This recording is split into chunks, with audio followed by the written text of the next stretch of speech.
अस्सलामु अलैकुम वरहमतुल्लाहि वबरकातुहू। मेरे प्यारे भाई और दोस्तों, उम्मीद कि आप बखैर और आफियत होंगे और हज की तैयारी में मसरूफ़ होंगे। आज मैं बहुत ही इम्पोर्टेंट वीडियो लेकर आ रहा हूँ।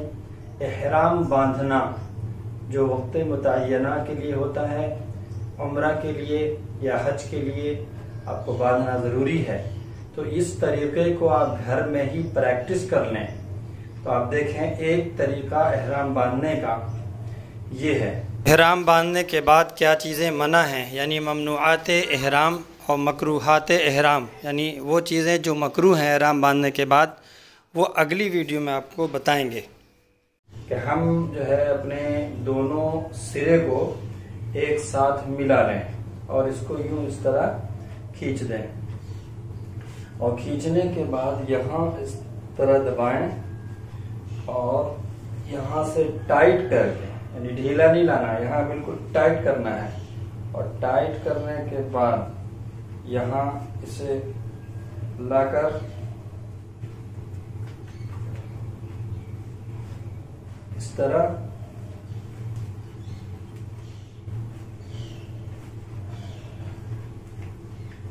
पहन लेना है। एक तरीका ये होता है। इसमें 3 तरीके हमारे बुजुर्गों ने बताए हैं। एक तरीका जो कॉमन है, सारे लोग पहनते हैं, वो एक तरीका ये है। इसमें यह है कि टाइट होना चाहिए, अलग से बेल्ट या कोई धागा इस नियत से बांधा जाए कि ये टाइट रहे। ये मकरूह है और मना है। हाँ, अलबत्ता वो जो हमारे पास बैग होता है पैसा वगैरह रखने के लिए, वो जो बांधते हैं वो ठीक है, उस पैसे की नियत से रखा जाता है और टाइट भी हो जाता है। तो एक तरीका ये हुआ।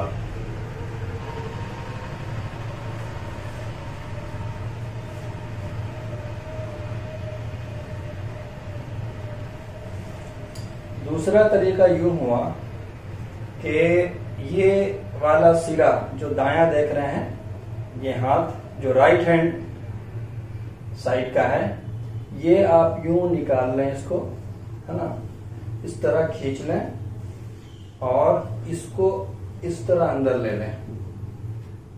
और लेने के बाद यूं इस तरह टाइट कर लें खूब अच्छी तरह। ये ढीला नहीं होना चाहिए, टाइट कर लें।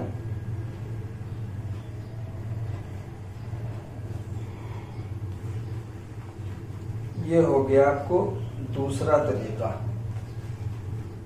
इसमें ख्याल ये रहे कि नाफ के नीचे नहीं रहना चाहिए, नाफ से ऊपर रहे, ताकि सत्र औरत जो है जरूरी है, यानी नाफ से लेकर घुटने तक, यहाँ तक जो है ये हिस्सा छिपाना फर्ज है, वाजिब है, निहायत जरूरी है।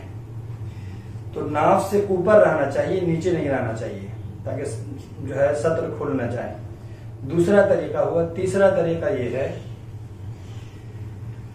कि दोनों हिस्सों को इस तरह से मिला लें।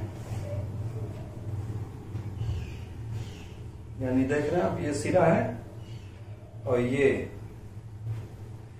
इस तरह से इस तरह कर लें, लुंगी की शक्ल बना लें। जिस तरह लुंगी होती है, सिली भी नहीं रहेगी, लेकिन सिली हुई की तरह हो जाती है। तो अब यूं इस तरह करके इस तरह ले आए और यूं बांध लें। इसमें सतरे औरत ज्यादा है। ये बहुत सारे बुजुर्गों ने और बड़ों ने ये तरीका भी बताया है और इस्तेमाल भी करते हैं। तो ये तीसरा तरीका सतरे औरत के लिए ज्यादा बेहतर है और उम्दा है। इसे भी इस्तेमाल कर सकते हैं। कोई भी तरीका आप पहने, पहला जो तरीका था, दूसरा था, तीसरा, तो किसी तरह से भी एहराम बांधा जाए तो ये टाइट होना चाहिए। दूसरी है जो हम कांधे पे पहनेंगे।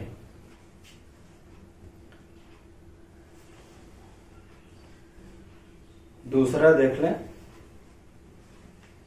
इसे इस तरह से बांधना है और इसमें ये ध्यान रहे हमारी चादर इतनी बड़ी हो कि ये आखिरी जो सिरा है ये यहां हमें आखिरी तक आना चाहिए। ये यहां तक आ जाना चाहिए। अगर ये यहां तक आती है तो इसका मतलब ये है कि हमारी चादर सही है और इसमें आसानी है। क्या आसानी है कि जब हम नमाज पढ़ेंगे तो ये हिस्सा इधर इस तरफ से आ जाएगा। अभी मैं बता रहा हूं, अगर यहां तक पहुंच जाता है तो चादर देखनी है कि इतनी बड़ी हो कि हमारा इस तरह खिंचा जाए और इसमें आपको आसानियां हैं। और छोटी होगी तो बार बार सरकेगी पीछे से। देखिए, अगर मान लिया कि हमारे पास चादर छोटी है, इतना ही है, ठीक है, तो इसमें क्या होगा कि आप जब भी नमाज पढ़ेंगे तो इसमें आपको दिक्कत पेश आएगी। ये बार बार गिरेगा, खुलेगा। तो इसमें अब नमाज जो पढ़ने का तरीका है, एहराम जब बांधेंगे तो एहराम की जो उसमें बताया गया है कि आप गंदगी से पाक हो जाएं, नाखून वगैरह काट लें। नमाज जब पढ़ते हैं तो इसी हालत में पढ़ते हैं कि आप इस तरह से उसको यहां ले लें, ऐसे बांधते हैं। ये नमाज पढ़ने का ये तरीका नहीं है। नमाज जब पढ़ेंगे तो हम इसे ढांप लेंगे, है ना।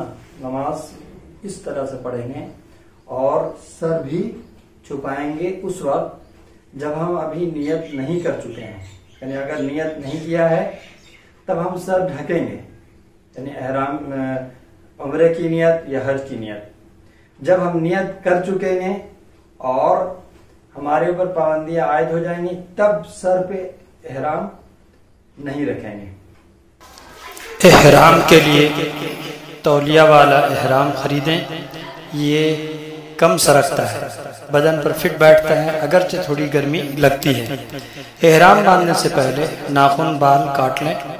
इसी तरह जायद बाल ज़ेरे नाफ या बगल के बाल साफ कर लें और गुस्ल करके बिल्कुल पाक साफ हो जाएं। हम जो है एहराम पहन लेते हैं और उसके बाद 2 रकात नमाज शुक्राना या नफिल पढ़ते हैं। अब उसके बाद नमाज से फरागत के बाद अब नियत करते हैं कि नियत करता हूं मैं उम्रे की, ए अल्लाह इसे मेरे लिए आसान फरमा और कबूल फरमा। ए अल्लाह, अगर हज की कर रहे हैं तो ए अल्लाह मैं नियत करता हूं हज की, ए अल्लाह मेरे लिए इसे आसान फरमा और कबूल फरमा। और उसके बाद फिर तलबिया पढ़ेंगे, लब्बैक अल्लाहुम्मा लक लब्बैक लब्बैक ला शरीक लक लब्बैक इन्नल हम्द वन निअमत लक वल मुल्क ला शरीक लक। अब हमारे ऊपर पाबंदियां आयद हो गई। जहां तक औरतों की बात है तो औरतों का एहराम यानी जो लिबास है वो वही है जो जनरल और आम दिनों का लिबास है। उसमें इनको चेहरा खुला रखना है। चेहरा से अगर नकाब जो पहनते हैं तो ये जिस तरह लटका रहता है और मुंह से लगा रहता है, ये नहीं होना चाहिए। एक कैप आता है और लेडीज के लिए, औरतों के लिए, जो यहाँ तक पहनकर इस तरह कैप बना रहता है और उसके बाद से ऐसे ढकने का रहता है। सतरे क्योंकि पर्दा भी जरूरी है, तो ऐसा नहीं मक्कातुल मुकर्रमा में हज के दौरान या उम्रा के दौरान आदमी भी पर्दा हो जाए। बेहतर यह है कि अगर कर सकते हो, संभाल सकते हो, तो ये कैप आता है पहनने का। हमारे पास यहाँ पर अवेलेबल नहीं है, कहीं मैंने देखा था। तो उसको पहनने के बाद इस तरह से पर्दा ऐसे गिराती हैं, तो यहाँ पर पर्दा चेहरा से बहुत दूर इस तरह गिरता है और कोई दिक्कत परेशानी नहीं आती है। तो अब उसमें यह है कि औरतों का ये पूरा ये चेहरा खुला रहेगा और कलाई, पैर का हिस्सा, ये तीनों चीजें खुली रहेंगी। बाकी पूरा बाल, ये आम दिनों का औरतों का लिबास है कि कि बाल दिखने नहीं चाहिए, लेकिन आम हालात में आजकल औरतें बिल्कुल बाल खोल करके रहती हैं। ये अच्छी बात नहीं है। जिस तरह इहराम के दरमियान और हज उम्रा के दरमियान जो हम पाबंदियां औरतें करती हैं, ठीक उसी तरह से पूरी जिंदगी औरतों को गुजारने का है। तो उनके लिए कोई खास लिबास नहीं है। हाँ, ऐसा लिबास हो जो मस्तूर हो, ज्यादा मस्तूर हो, यानी ऊपर से लेकर एक हिजाब, वो इबा की शक्ल में कोई अगर लिबास पहनती हैं औरतें, तो जितना ज्यादा पर्दा हो सके वो ज्यादा बेहतर है। लेकिन उनके लिए अलग से 2 चादरें नहीं हैं, ये सिर्फ मर्द हजरात के लिए है। ये 3 तरीके थे जो आपके लिए बहुत ही बेहतर और आसानी है। आप इसे घर में ही प्रैक्टिस कर लें कि 2 चादरें, उम्मीद है कि आप खरीद चुके होंगे, तो आप उसे निकाल कर प्रैक्टिस कर लें। आप हजरात हम इस वीडियो को कोशिश करें कि आपके जितने भी जानने वाले लोग हैं जो हज करने वाले हैं, उन तक इस वीडियो को पहुंचाएं और कोशिश करें कि इसकी प्रैक्टिस घर में कर लें। और सारे हाजियों को या उम्रा करने वाले जो हजरात हैं, ईद के बाद करने वाले, बाद में जाने का जिनको प्रोग्राम है, तो कोशिश करें कि सबों तक ये इहराम बांधने का तरीका भेज दें और उसकी प्रैक्टिस खुद ही कर लें, अभी घर ही में कर लें। इससे आपको बिल्कुल इत्मीनान हो जाएगा इहराम के ताल्लुक से कि आपको कोई दिक्कत परेशानी नहीं आएगी। उम्मीद कि आप मेरी इस वीडियो को दूसरों तक पहुंचाएंगे, इस्तिफादा करेंगे और मेरे लिए खुद आप हमारे लिए दुआ करें कि अल्लाह तबारक व तआला हमें भी हज और उम्रा की तौफीक अता फरमाए। वस्सलामु अलैकुम व रहमतुल्लाहि व बरकातुहू।